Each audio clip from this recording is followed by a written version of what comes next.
Good morning from Strasbourg, plenary of the European Parliament, and I'm happy to say, especially to my Cuban friends, the Cuban opposition, Cuban rights defenders, other activists, all democratic forces, not just in Cuba, but also outside Cuba. We will have Cuba on the agenda of this plenary.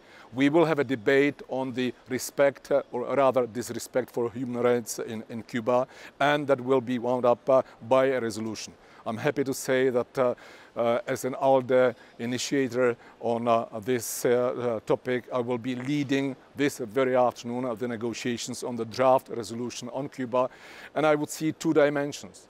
One is a clear-cut message to the Cuban authorities that the agreement that we have concluded between the EU and Cuba has a number of pillars, and one strong pillar is democratization of Cuba and, of course, respect for human rights. We would like to see a democratic Cuba, pluralistic Cuba, and we want the Cubans to have the right to vote in free elections. That, of course, is the ultimate target. But in the meantime, we want to make sure that all the abuses and the harassments that are taking place in Cuba are not tolerated, and that leads me to the second dimension and the message to the High Representative for Foreign and Security Policy.